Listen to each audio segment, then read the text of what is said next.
Bien le bonsoir. Mon nom est Benoît Quentin. Je suis agent d'information au Centre intégré de santé et de services sociaux de Chaudière-Appalaches. Très heureux de vous accueillir ce soir à cette séance d'information publique sur la Maison des aînés et alternative de Black Lake qui sera située au 510 de la rue Christophe-Colomb. Heureux. Merci, oui, de vous accueillir.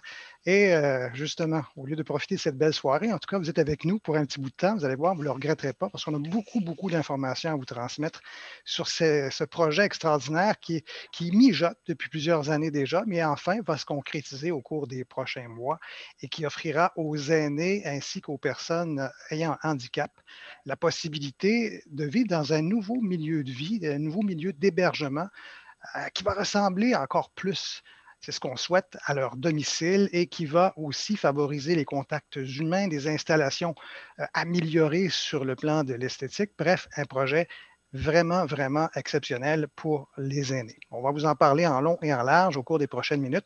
On aura ce soir pour vous 5 personnes qui vont se succéder au micro pour vous présenter ce projet.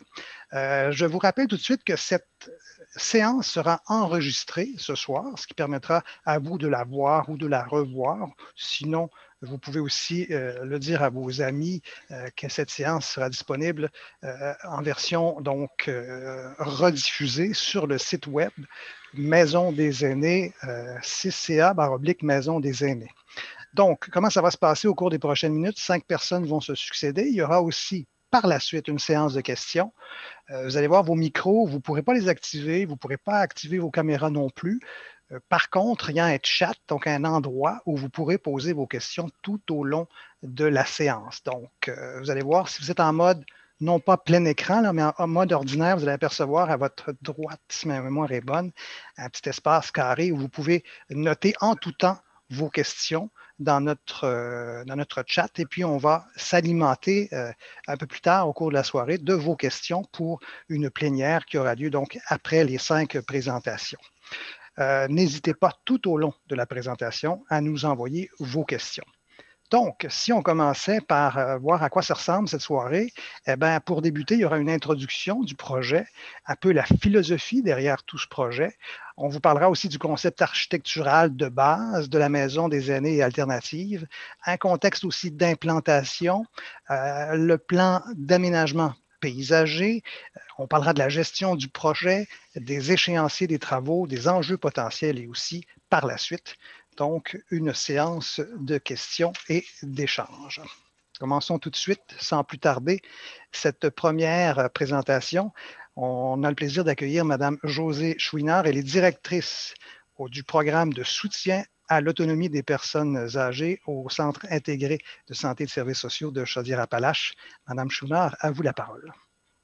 Merci, Benoît. Bon, c'est avec plaisir ce soir que je vous présente le beau projet de Black Lake. Donc, vous savez que dans la région Chaudière-Appalaches, on va construire 3 maisons distinctes qui vont être réparties sur notre grand territoire. Donc, ce soir, on a le plaisir de vous partager plus le projet de Black Lake qui va nous permettre de développer 72 places. Donc, parmi ces 72 places-là, on sait qu'on a déjà un CHSLD à Black Lake, qu'on appelle le CHSLD de Lac-Noir, dans le fond, qui accueille présentement 28 résidents du programme plus personnes âgées. Donc, à ce 28 places-là, donc les résidents, au cours de l'an prochain, en septembre environ, devront déménager dans le tout nouveau bâtiment et on va ajouter 8 autres places. Donc, ça va faire un total de 36 places pour nos personnes âgées dans ce secteur-là. À ça, on va ajouter également 36 places pour des usagers qui sont en déficience intellectuelle ou troubles du spectre de l'autisme, donc avec des besoins spéciaux. Donc, il y aura 72 places au total à Black Lake. Pour le secteur de Lévis, on a aussi un 120 places qui va se construire, qui va être réparti en 96 places pour nos aînés et 24 places alternatives pour des gens en déficience physique. Et dans le secteur de Saint-Martin, dans la Beauce, pour la région de la Beauce, on aura un nouveau 48 places pour nos aînés. Donc, si on va à la tuile suivante, je vais vous présenter un petit peu la base de notre philosophie de projet qui est inspiré du modèle de l'INES. Donc, il y a 5 caractéristiques d'un milieu de vie qui sont importantes à se rappeler. Et à travers ces concepts-là ou ces caractéristiques, on va bâtir une philosophie de travail. Donc, l'important pour nous, c'est que la personne qui va être hébergée on veut qu'elle se sente vraiment comme à la maison. Donc, on va devoir travailler sur la flexibilité de notre programme puis le respect du rythme de ces gens-là. Ensuite, une autre caractéristique importante, c'est d'adopter une gestion participative. Donc, le travail interdisciplinaire, le travail d'équipe est important. Donc, ça va prendre beaucoup de place dans notre nouvelle maison des aînés. Ensuite, le concept du personnel compétent, engagé et reconnu. On sait que quand notre personnel est engagé, qui a des belles compétences, qui ont du plaisir au travail, bien, ça donne des services de qualité à nos personnes âgées et à nos personnes handicapées. Donc, c'est pour nous important, ce concept d'avoir du personnel qui est dévoué à la tâche, mais aussi qui va avoir toute la formation nécessaire pour s'occuper de ces personnes-là. Ensuite, le modèle, on veut aussi prêter attention aux transitions, c'est-à-dire que si on arrive en maison des aînés ou en maison alternative puis qu'on a besoin éventuellement de soins de confort, on ne sera pas obligé de déménager parce qu'on va donner toute l'entièreté du service, du moment où on va être hébergé là-bas, on va pouvoir s'ajuster à l'usager et, dans le fond, répondre à ses besoins tout au long de son parcours de soins. Et bien sûr, tout ce modèle-là est soutenu par un processus d'amélioration continue parce qu'on va partir ce projet-là en septembre 2022, mais il faudra l'ajuster, l'adapter, il faudra continuer de le suivre de près pour toujours l'améliorer. Donc, c'est un petit peu le modèle de l'INES. Pour la tuile suivante, on voit le même modèle que je vous ai présenté, mais en images. Donc, on voit le toit de la maison, on voit les différents éléments et on voit le volet de l'amélioration continue avec les mains qui s'engagent dans tout ça. Si on va à la suivante maintenant, quand on a commencé le travail dans les maisons, puis toute la réflexion autour de la philosophie, le ministère nous a demandé de suivre certaines exigences fonctionnelles au niveau des maisons des aînés et maisons alternatives. Puis je vais vous présenter un peu ces grands paramètres-là qui nous permettent justement de travailler vraiment la philosophie.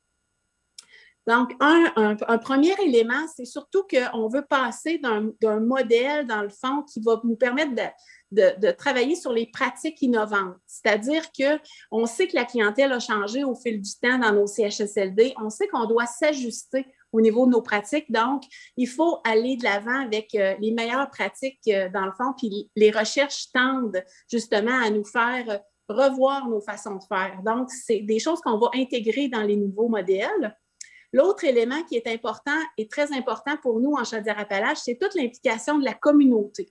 Fait que ce soir, c'est très important de vous rencontrer, de vous parler de notre projet parce qu'on veut vous impliquer. Et d'ailleurs, on a un comité de partenariat qui va se mettre en place à l'automne prochain. Donc, les organismes communautaires, les clubs sociaux, dans la région de Black Lake, les bénévoles qui vont vouloir s'impliquer, on va aller à votre rencontre pour justement prendre vos idées, travailler avec vous sur la programmation des loisirs avec nos personnes. Donc, ça, c'est un concept important. Puis, vous allez voir, on va travailler avec vous dans les prochains mois. Ensuite, l'environnement de ces maisons-là va être adapté et évolutif aux besoins physiques qui changent en cours de route dans le parcours de l'usager. Donc, on veut s'ajuster. Donc, ça va nous permettre cet environnement-là. Tantôt, on va vous le présenter. Il nous permet plein d'options, puis on va pouvoir vivre dans ces maisons-là jusqu'en fin de vie, jusqu'en soins palliatifs. Ensuite, l'autre élément très, très important, c'est oui, de créer un environnement sain et sécuritaire, mais c'est surtout avec le partage des expertises puis une qualité de vie optimale au travail. Donc, on pense que ces nouveaux milieux de travail-là vont être attractifs aussi pour notre main-d'œuvre. Et vous savez qu'on est dans un grand contexte de pénurie de main-d'œuvre, donc on veut aller chercher l'apport de chacun, l'expertise de chacun des membres de l'équipe pour vraiment faire un tout et faire une équipe interdisciplinaire très, très bien. Ensuite, le milieu de vie doit être normalisant. Donc, quand on arrive là-bas, il faut que les gens se retrouvent dans un endroit où il fait bon vivre, qui va répondre aux besoins de ces résidents-là qui va permettre leur participation sociale aussi et qui va permettre surtout d'actualiser leur projet de vie. Donc, on veut vraiment créer cette ambiance-là.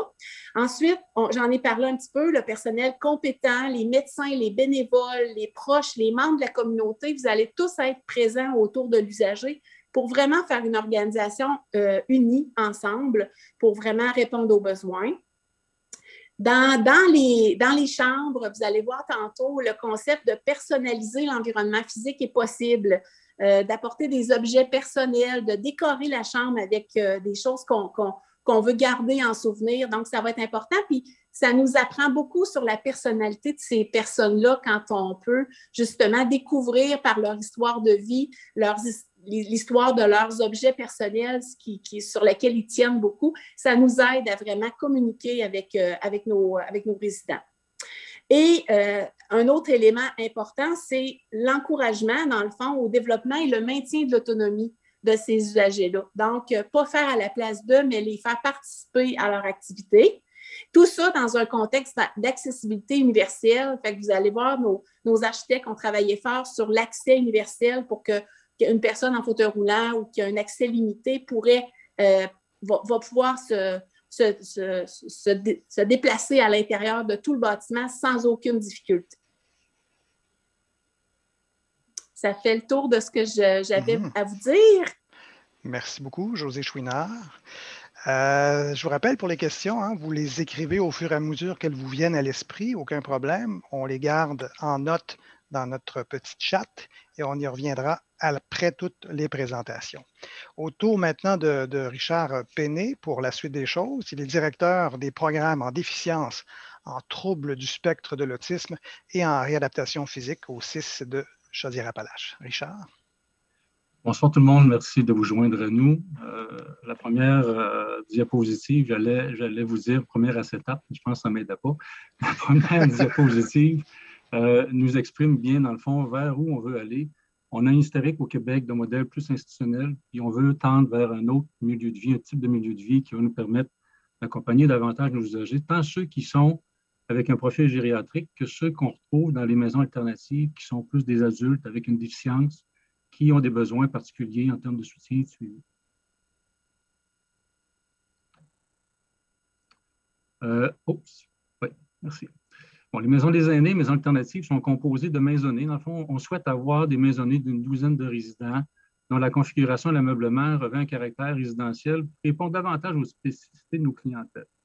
Les unités seront interdépendantes les unes des autres. Donc, ça aussi, ça permet d'avoir une échelle un peu plus petite à l'échelle plus humaine de l'environnement, un peu comme Mme Chouinard le souhaitait tantôt, le nommait tantôt. Pour la mesure du possible aussi, les unités seront disposées par deux pour s'assurer par le fait même d'une certaine proximité, de pouvoir se soutenir aussi. On a parlé tantôt des éléments en lien avec notre personnel, mais nous assurer d'être en mesure de se soutenir mutuellement dans les situations qu'ils requéreraient. Et également, comme il a été spécifié tout à l'heure, les usagers auront aussi des chambres privées, des salles de bain attenantes complètes. On va évidemment pouvoir les personnaliser.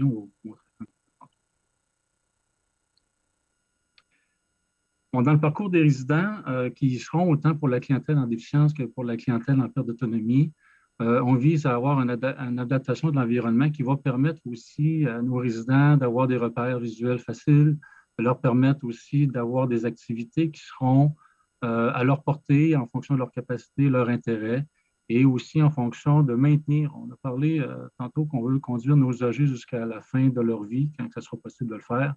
Aussi de les conduire là avec un environnement qui permettra tout cet aspect-là de tranquillité et de paisibilité pour nous permettre d'aller plus loin dans leur cheminement. Ici, on parle de camouflage, puis ce qui est intéressant dans ce concept-là, comme vous avez vu la première image que je vous ai montrée tantôt, les CHSLD actuels, dans leur configuration, dans la façon dont les locaux sont disposés, ça crée beaucoup d'encombrement dans les corridors pour toutes sortes d'équipements, comme par exemple le chariot à médicaments qui sera nécessaire, des chariots de linge pour les changements de literie, etc. Dans le fond, tous les équipements qui sont requis par le personnel pour assurer les soins et les services des résidents qui y seront hébergés. Le concept actuel nous permet d'avoir un environnement beaucoup plus joyeux, éclairants, etc. Puis les équipements sont cachés derrière des portes qui nous permettent d'avoir des rangements qui sont suffisamment grands pour accueillir l'ensemble de ces équipements-là. Ça dégage complètement les corridors, donc ça nous donne moins l'impression d'être dans un système plus institutionnalisé, mais beaucoup plus dans un système qui est dans un concept de maison beaucoup plus petite, des maisonnées qui permettront un milieu de vie plus intime et plus correspondant aux besoins des usagers.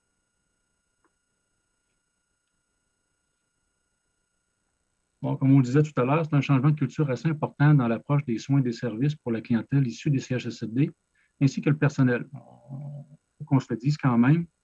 On parlait tantôt d'historique et de culture.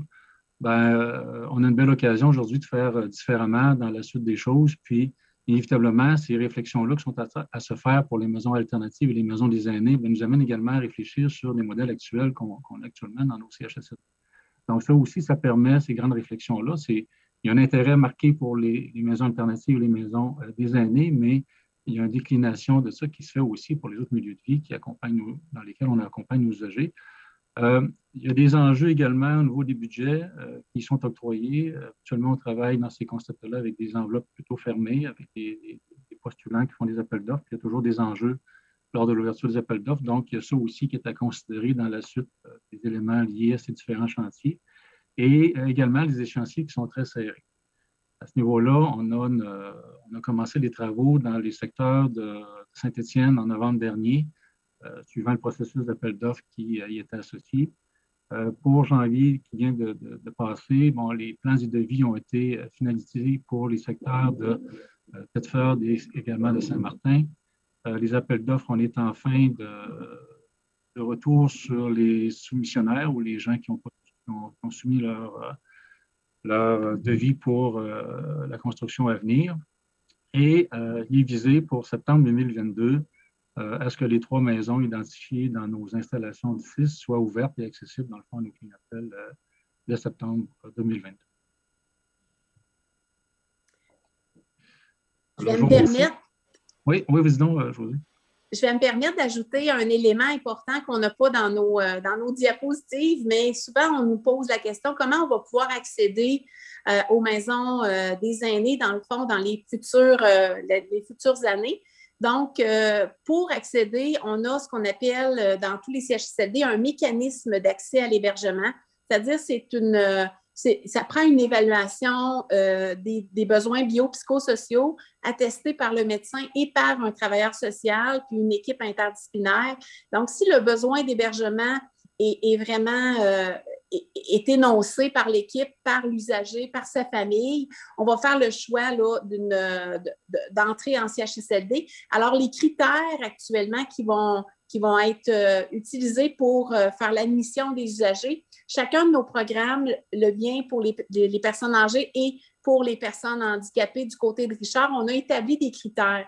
Du côté des personnes âgées, ça va être des critères qui ressemblent énormément aux critères des CHSLD parce que c'est un niveau de soins de type CHSLD qu'on construit, mais avec une nouvelle philosophie.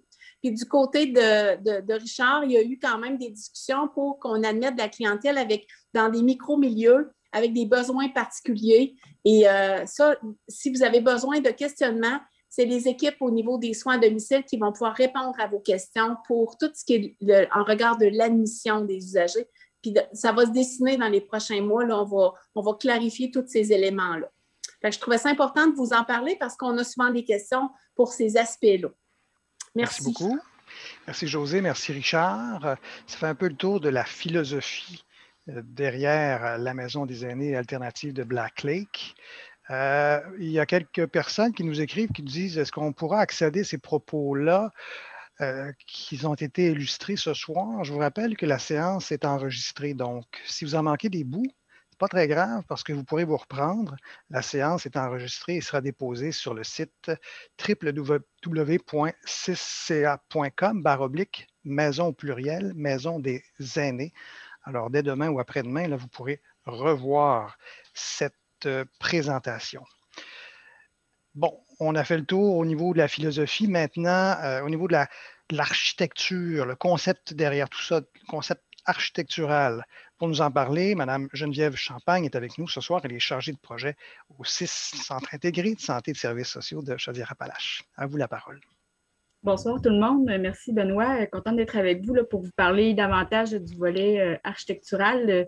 En première partie, en fait, je vais vous parler davantage de comment cette belle philosophie-là, en fait, va s'intégrer dans les aménagements intérieurs des maisonnées. Et ensuite, l'architecte Éric Rivard va vous parler davantage de l'implantation, en fait, de ce bâtiment-là ou de la maison des aînés et alternative sur le site en soi.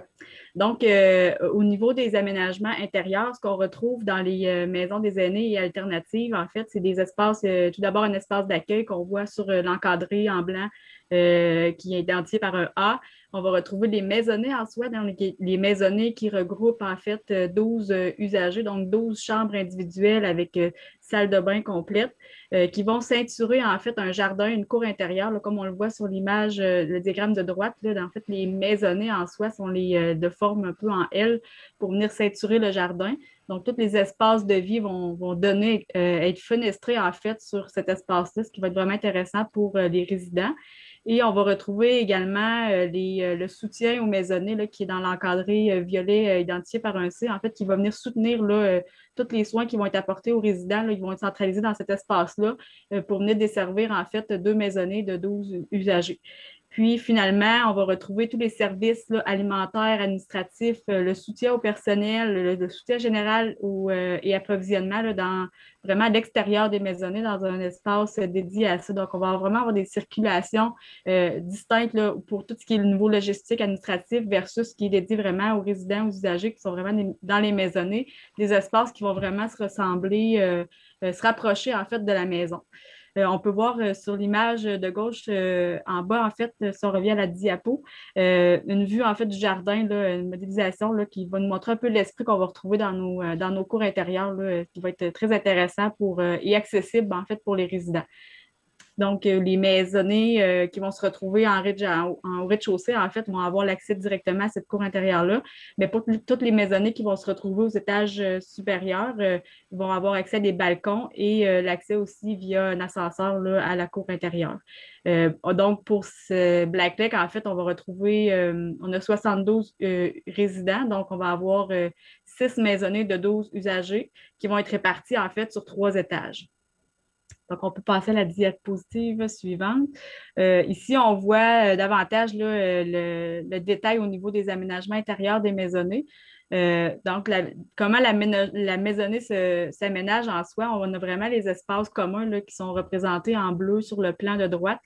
Les salons, salle à manger, cuisinette, salles thématiques, espaces d'activité autoportantes qui sont vraiment centralisés et très fenestrés en fait sur le jardin.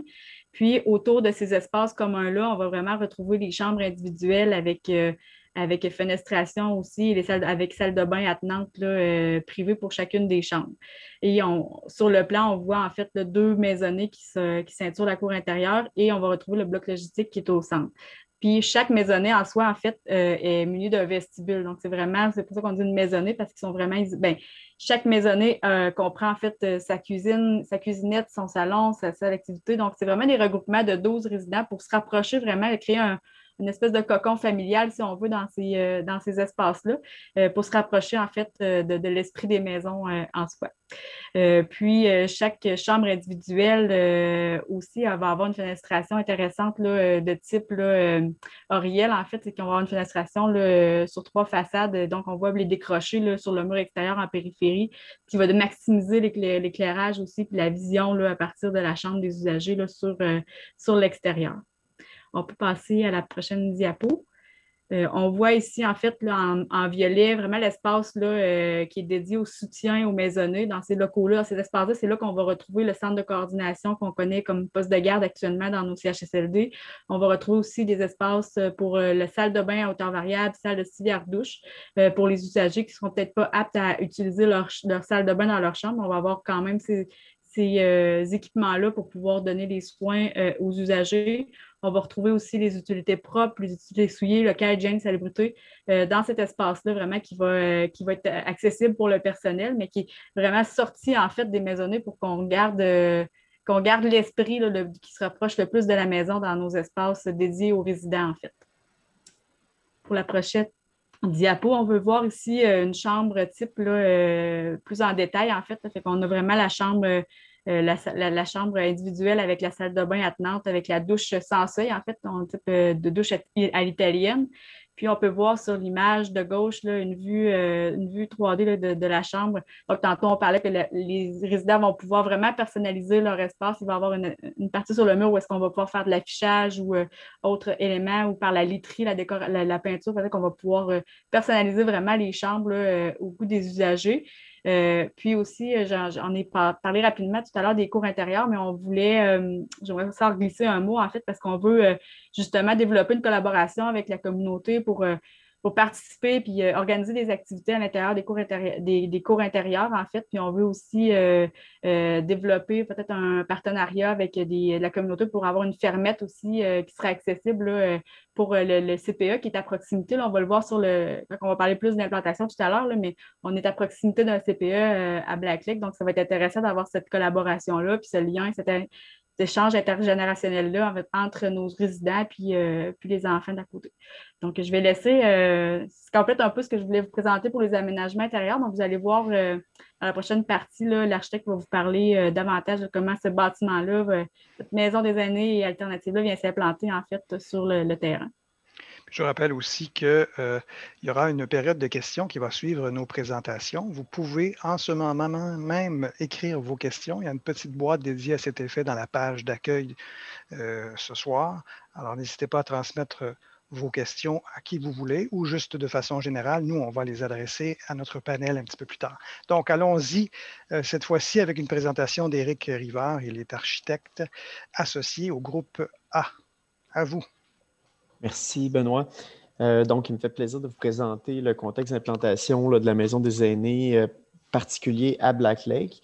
Dès la page suivante, là, je vais vous présenter comment se déploie là, le bâtiment à Black Lake. Donc, dans le cas de cette maison des aînés alternative-là, on a 72 chambres qui sont réparties en 6 maisonnées. Donc, vous voyez bien se déployer là, les maisonnées de part et d'autre d'un grand jardin là, dans l'image du rez-de-chaussée à gauche. Et on superpose ensuite là, des maisonnées de 12 résidents sur 3 étages pour atteindre les 72 chambres. Ce que vous voyez en gris à droite, là, en haut, là, c'est les espaces de soutien logistique. Je vais vous expliquer un peu plus tard en détail là, pourquoi on les a localisés à cet endroit-là sur le site à Black Lake. Puis j'en profite pour vous mentionner aussi que le projet, comme toutes les maisons des aînés, ça va être un projet qui va obtenir la certification LEED, là, qui est une certification pour les bâtiments de très grande qualité environnementale. À la diapo suivante, je présente le site d'intervention. Donc, il y avait un site là, qui était quand même assez important, qui était suggéré aux abords là, de la rue Christophe-Colomb, pour ceux qui connaissent bien le secteur, là, au bout de la rue Martin. On a localisé là, la Maison des aînés pour lui donner une adresse sur la rue Christophe-Colomb pour qu'elle devienne là, le voisin finalement du CPE, là, qui est le bâtiment que vous voyez juste à gauche là, sur la rue Christophe-Colomb. Donc, c'est un terrain qui va pouvoir nous permettre d'avoir des liens importants avec la communauté, de faire des liens aussi avec le CPE pour organiser certaines activités, mais aussi d'ouvrir la Maison des aînés vers la communauté et vers la rue Martin, là, où on voit là, sur l'illustration là, la patinoire puis d'autres équipements. Donc, à la diapo suivante, un des premiers croquis d'implantation qu'on a fait, c'était vraiment de s'assurer de donner une adresse, une façade principale sur la rue Christophe-Colomb, donc dans le prolongement de la rue Christophe-Colomb, que vous connaissez. Ça nous permet, ça, de cette façon-là, de pouvoir ségréguer là, les circulations véhiculaires, donc les visiteurs qui vont venir sur la rue Christophe-Colomb vont avoir leur propre dépose minute, leur propre stationnement à la porte de la Maison des aînés. Et un petit peu plus loin, au bout de la rue Christophe-Colomb, là, on va avoir les entrées pour les employés, puis pour les livraisons qui vont être dissimulées de ce côté-là, là, dans des nouvelles plantations qu'on va venir faire. Aussi, ça nous permet d'avoir une très bonne visibilité et un lien très intéressant entre le CPE, qui est notre voisin immédiat à gauche. On va donc avoir même un petit trottoir, une petite circulation qui va aller directement rejoindre là, le terrain du CPE qui va relier à l'entrée principale. Donc, on s'imagine déjà, évidemment, des activités où les jeunes du CPE pourraient venir visiter nos aînés dans la maison des aînés. Donc, vraiment un potentiel intéressant. Puis, bien, vous reconnaissez là, le grand jardin. On a fait un petit accro à Black Lake. On a un peu déformé une des pattes des maisonnées pour ouvrir davantage le jardin vers la communauté dans disons, un futur prolongement de la rue Martin là, qui n'est pas prévu dans le projet actuellement, mais qui pourrait très bien un jour prendre place. Si on poursuit dans une implantation un petit peu plus détaillée à la page suivante, vous voyez maintenant là, donc, à quoi ça ressemble là, dans les plans d'exécution, comme on appelle. Donc, en rouge, c'est les entrées principales. Vous avez l'entrée principale en haut qui arrive directement de la rue Christophe-Colomb avec un trottoir dédié, une marquise qui va pouvoir protéger là, les visiteurs à partir du dépose-minute. Il y a une entrée secondaire qui est en lien directement à droite avec le stationnement des employés qui permet aux employés d'entrer directement là, dans les espaces dédiés en arrière-scène aux employés. Et bien, puisqu'on a un petit trottoir, là, une circulation tout le tour du site, bien, on peut directement par l'extérieur accéder au jardin qui va nous permettre d'avoir une multitude d'activités d'animation. Je vais vous représenter quelques images là, du jardin dans quelques diapos. À la diapo suivante, je montre ce que ça représente là, en 3 dimensions. Donc, pour vous situer, là, la rue Christophe-Colomb est au premier plan, ici en avant. Puis, vous avez le CPE qui est directement le voisin de droite maintenant sur cette image-là. On a pivoté. Puis, en haut, bien, vous avez le parc là, qui est au bout de la rue Saint-Martin. Donc, on voit bien là, le jardin, les maisonnées sur 3 étages. Le 3 étages, là, c'est important. Ça me permet de maintenir une échelle résidentielle. On voulait vraiment que ça reste à un gabarit là, à l'échelle humaine. Ça explique aussi pourquoi on a scindé là, les volumes que vous voyez à gauche là, de soutien logistique. La salle de mécanique est entièrement intérieure. Donc, puis ben, ça nous permet, en scindant ces volumes-là, d'avoir des plus petits volumes. Donc, le piéton, quand on va vous montrer des images, ben, à partir de la rue Christophe-Colomb, va vraiment être face à un bâtiment d'apparence résidentielle. Aussi, ben, je vous ai déjà parlé là, de toute la possibilité d'animation qui est liée au jardin, vers le parc, en lien avec le CPE aussi. On poursuit, je vais vous parler justement des matériaux. Donc ici, on a une image là, à partir de la rue Christophe-Colomb. Vous voyez la grande marquise d'accueil que je vous parlais un peu plus tôt, qui est en lien avec le dépose-minute. Donc ici, c'est vraiment l'espace d'accueil qui est dédié aux visiteurs, aux proches aidants. Et on a vraiment un bâtiment d'apparence résidentielle. Donc, vous voyez apparaître là, les chambres sur le volume là, au fond avec les petites fenêtres en saillie. Donc, chaque fenêtre en saillie représente une chambre. Et les matériaux, ben, c'est de la brique et du revêtement léger là, métallique, là, donc une brique assez pâle. On voulait que ce soit des bâtiments très lumineux, là, donc c'est pour ça qu'on a choisi ces matériaux-là. Ensuite, à la page suivante, ben, je vous montre quelques images là, très schématiques des jardins. Mais on l'a mentionné, chaque maisonnée a un lien important avec le jardin. Les maisonnées du rez-de-chaussée vont avoir un lien de plein pied avec le jardin, tandis que les maisonnées aux étages ont des généreux balcons qui donnent sur les jardins, mais ont aussi la possibilité d'avoir un accès au jardin à partir du noyau de circulation verticale.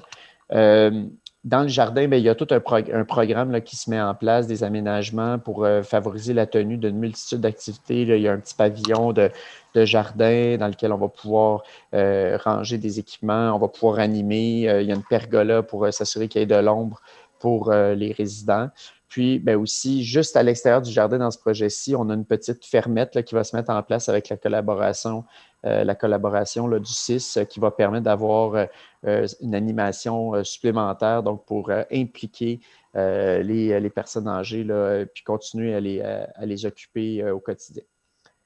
Finalement, je vous présente à la diapo suivante le plan d'aménagement paysager. Donc, vous voyez finalement que une fois qu'on va faire les travaux, c'est sûr que faire les travaux d'un bâtiment comme celui-là, ça a une emprise importante sur le site, mais il y a un important programme d'architecture du paysage où on va venir paysager le site de façon importante avec la plantation d'arbres à grand déploiement. Là, on vise vraiment d'avoir des arbres qui vont fournir une canopée importante, autant au pourtour du bâtiment, dans les stationnements, puis aussi dans le jardin où là, on va avoir plein de plantations, notamment des plantations comestibles là, qui vont pouvoir agrémenter en toute saison la Maison des aînés. Donc voilà, ça va me faire plaisir de répondre à vos questions à la fin de la présentation. Fait, les questions qui entrent tout doucement, n'hésitez pas. Retrouvez donc sur la page d'accueil la petite boîte où vous pouvez nous laisser vos questions. On y répondra au cours des prochaines minutes. On a une dernière présentation. Elle est de Cynthia Jean, chargée de projet à la Société québécoise des infrastructures. On vous écoute. Votre micro, Madame Jean, il faudrait juste ouvrir. Merci. Oui. Donc, bonsoir tout le monde. Donc, la Société québécoise des infrastructures assure la gestion du projet. Donc, pour le respect du paramètre de coût, de contenu et d'échéancier. Donc, les professionnels qui ont été mandatés par la SQI sont le consortium Anne Carrier, JLTM Groupa. En ingénierie pour la mécanique et l'électricité, c'est Tetra Tech et également Tetra Tech pour les ingénieries civiles et structures. Donc, c'est eux qui réalisent la conception et qui m'assurent aussi la surveillance du chantier. L'entrepreneur pour la réalisation des travaux est Pomerleau. Puis, on est en entreprise générale.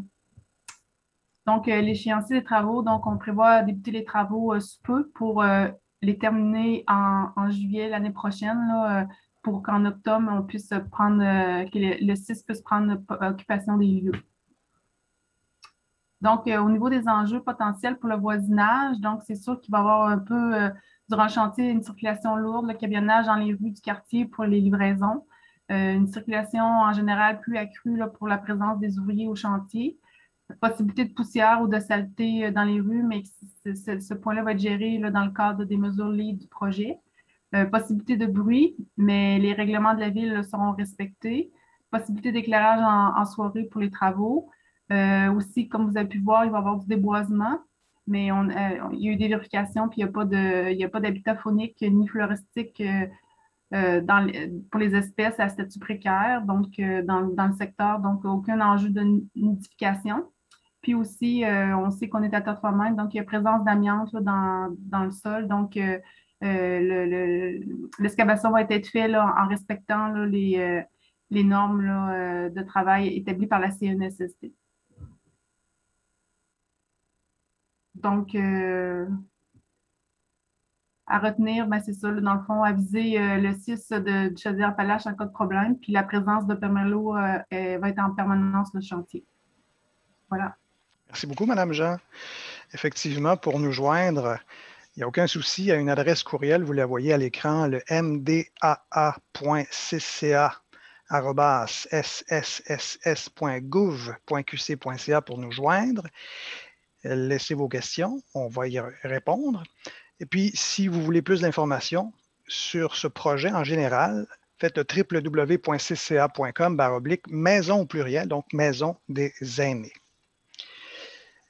On a quelques questions en banque et on va commencer par M. Pennet, Richard Pennet, vous qui vous occupez surtout d'une clientèle ayant une déficience physique, intellectuelle, trouble du spectre de l'autisme. Est-ce qu'on pourrait savoir quels seraient les critères d'admissibilité? Est-ce qu'on va prendre des résidents qui sont présentement dans les RAC pour les amener dans cette nouvelle maison, par exemple? Non, la clientèle qui sont actuellement hébergées dans les milieux de réadaptation d'assistance continue, qui sont les RAC, c'est une clientèle avec des troubles graves et sévères de comportement. Donc, ces milieux-là, les maisons alternatives ne sont pas adaptées pour ces profils de clientèle-là. Vous avez vu tantôt, le mobilier ou l'aménagement physique ne correspond pas aux besoins spécifiques des clientèles qui ont des troubles graves du comportement. Les clientèles qui vont être intégrées dans la région de Thetford, à Black Lake, c'est des clientèles qui ont deux profils en particulier qu'on a visés. Les profils d'usagers qui ont des polyhandicaps, donc qui ont des situations de conditions d'handicap sévères, qui nécessitent une assistance continue dans leur quotidien en termes de soins, d'accompagnement, autant l'aide à la nutrition que l'aide au déplacement. Et aussi, on veut avoir, ça c'est pour une maisonnée, une douzaine de résidents. Puis pour les 24 autres places qu'on a de disponibles, on veut avoir des usagers qui ont des handicaps moins lourds au niveau de la déficience intellectuelle ou du trouble du spectre de l'autisme qui nous permettraient de leur permettre aussi à eux de d'avoir une vie sociale un peu plus active. C'est des usagers qui ont besoin de requis de soins, de services, etc., sur de légers à plus sévères en termes d'accompagnement, mais qui sont dans un environnement qui pourront leur permettre de leur donner ce type de service-là sur 24 heures. Mais quand même, dans ces personnes-là, il y a des situations qui leur permettront de continuer d'avoir une certaine vie active en fonction de leur capacité. Entre autres, certains d'entre eux contribuent déjà actuellement à des centres d'activité de jour, participent déjà pour certains à des petits milieux de travail, mais qui sont capables de s'absenter de ces environnements-là d'hébergement pour de plus courtes durées, parce que leurs conditions leur exigent, dans le fond, d'avoir des soins et des services de façon. C'est des gens qui pourront également avoir une vie amoureuse. C'est un élément qu'on aborde plus souvent, mais dans nos clientèles, ça fait aussi partie de ces éléments-là qu'on souhaite voir maintenir. Donc, c'est des gens qui ont une plus grande capacité à s'intégrer dans la communauté, puis à vivre une vie sociale et de travail, entre guillemets, quand on parle d'activité de jour, plus soutenue. Merci, Richard. Ça concerne des adultes, comme je disais tantôt, là, adultes de 18 ans et plus qui ont ces profils-là, et qui ne se retrouvent pas non plus dans une condition où il y aurait un profil très gériatrique, des gens plus comme la clientèle de Mme Chouinard, qui ont un autre type de requis de service, qu'on n'aura pas les adaptations nécessaires pour le faire, fait que c'est cet élément-là qui doit être présent. Prochaine question s'adresse à Mme Champagne. C'est en lien un peu avec les aménagements des lieux. On me demande, est-ce que les fenêtres vont permettre facilement aux usagers, par exemple, de regarder à l'extérieur, ceux qui sont en chaise roulante? Est-ce que c'est le cas? Oui, bien en fait, on le sait, là, la majorité de nos résidents, en fait, vont être en fauteuil roulant. Donc, oui, toutes les fenestrations extérieures ont été ajustées, en fait, pour qu'on ait un minimum de hauteur à partir du sol là, pour être capable d'avoir une bonne vision à l'extérieur. Donc, oui, ça a été pris en considération. Autre question, Mme Chouinard, cette fois-ci, est-ce qu'il y aura un comité de résidents? Est-ce qu'il y aura un bureau pour un comité de résidents? Oui, c'est prévu dans notre bâtiment. Il y aura un local réservé pour nos comités. Donc, le comité de résidents qui est activement impliqué déjà du côté de Lac-Noir va pouvoir continuer ses activités dans notre nouveau bâtiment. Une question, et là, je m'adresse à vous. Je ne sais pas qui peut y répondre. Il y a une personne qui nous demande si le nombre de personnel requis sera une priorité afin de respecter justement cette approche philosophique-là qu'on a souhaitée. Au fond, il y a une double question là-dedans. Est-ce qu'il y aura suffisamment de personnel et est-ce que le personnel sera aussi formé de façon plus spécifique? Je vais y aller, Benoît, parce que la clientèle, c'est ça, nécessite des soins particuliers. Donc, la formation de notre personnel va être vraiment importante. Donc, on prévoit un plan de formation pour travailler à partir de notre nouvelle philosophie. Et vous savez tous que la pénurie de main-d'œuvre est très, très grande dans le réseau de la santé. Donc, il va falloir travailler fort comme CIS pour doter tous ces postes-là. Donc, c'est certain que ça va créer de l'emploi dans la région. On va créer du nouveau travail. On va avoir besoin probablement de notre communauté aussi pour nous aider dans toute cette dotation de postes-là. Donc, c'est important que vous le sachiez ce soir, que là, on se met tout de suite en œuvre pour trouver du personnel. Donc, c'est ça. Fait que c'est un enjeu, mais on va souhaiter doter ces postes-là pour le bénéfice de nos résidents. Absolument. Est-ce que les coûts... Oui, Richard? Je compléterai. On a parlé tantôt d'équipes multidisciplinaires. Donc, on est dans une perspective où on va on va assurément avoir une diversité plus grande de possibilités en termes de personnes qui vont travailler autour de nos usagers parce que, comme Mme Chouinard le nommait, là, il y a des enjeux importants de main-d'œuvre. Puis si on cherche à identifier des profils d'emploi qui sont comparables à ce qu'on a actuellement, qui sont très difficiles à recruter, à ce moment-là, ça nous aide pas beaucoup. Donc, on veut avoir une perspective beaucoup plus large avec des regroupements de titres d'emploi dans lesquels on pourra mieux naviguer pour bien accompagner les personnes en fonction de leurs besoins. On a une question aussi sur les coûts. Est-ce qu'on sait, est-ce que ce sera plus cher, moins cher, équivalent? Quels seront les coûts que les résidents auront à débourser? À ce moment-ci, c'est un coût qui va être comparable ou la même chose qu'une personne qui habite actuellement en CHSLD. On va se baser sur les mêmes critères pour ne pas faire de distinction. Donc, on va tenir compte de la contribution de l'usager, de ses avoirs, de toute sa richesse à elle pour déterminer le coût sa contribution. Puis quand il y a des usagers qui ont des besoins, qui n'ont pas la capacité de payer, bien, c'est le ministère qui compense à ce moment-là. Donc, par équité pour la clientèle, ça va être ça les coûts ça va être le ministère qui va aller charger les coûts de toute façon. Ce ne sera pas le CIS, là. Ça va être vraiment au niveau ministériel, là, cette donnée-là. Parfait. On a plusieurs questions très, très précises sur le plan technique. En fait, j'inviterai les gens qui ont des points vraiment, vraiment spécifiques peut-être à nous écrire. On pourra vous répondre individuellement via l'adresse courriel qu'on vous a donnée tantôt, le mdaa.cca @sss.gouv.qc.ca. Mais une question peut-être plus large, je ne sais pas si vous allez avoir la réponse, mais on nous demande pourquoi on a choisi ce site-là dans cette région-là de Thetford Mines, donc à Black Lake. Est-ce que quelqu'un peut se risquer?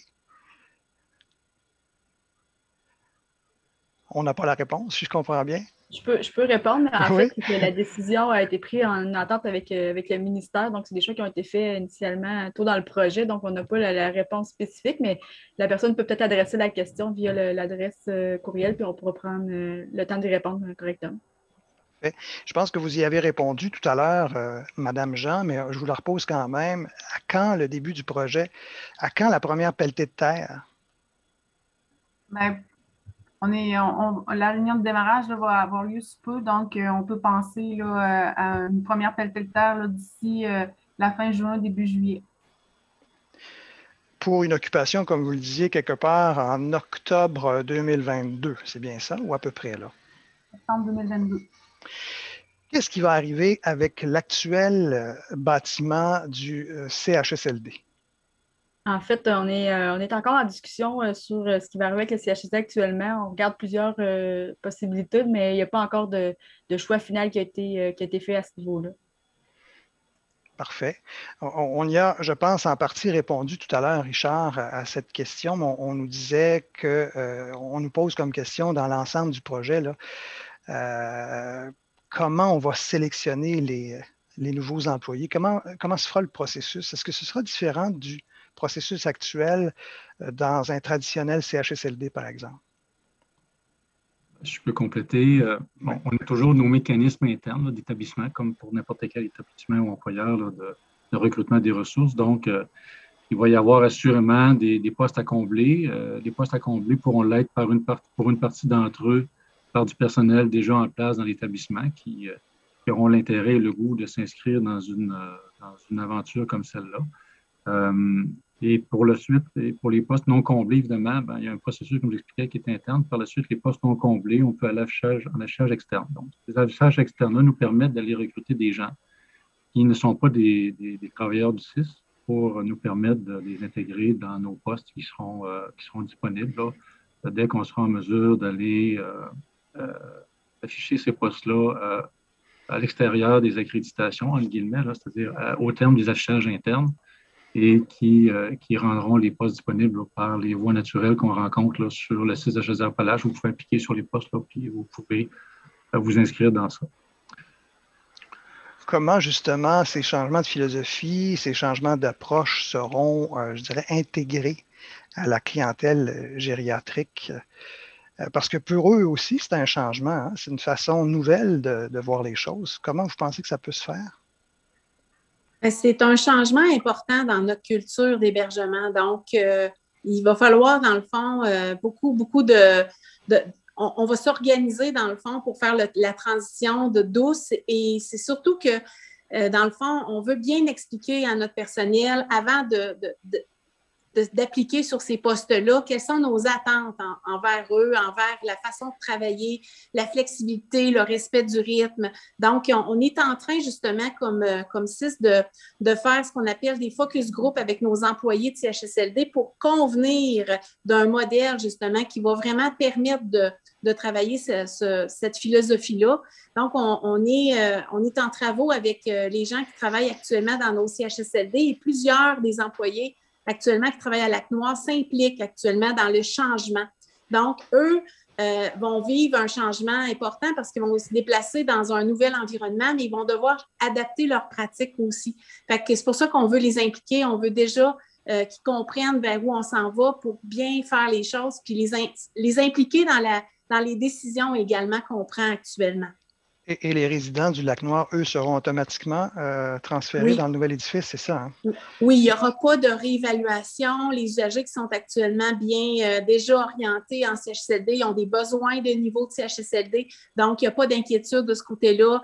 Ils vont vivre un déménagement, mais on n'aura pas à réévaluer les gens. On va tenir compte de cette clientèle-là au cours de la prochaine année.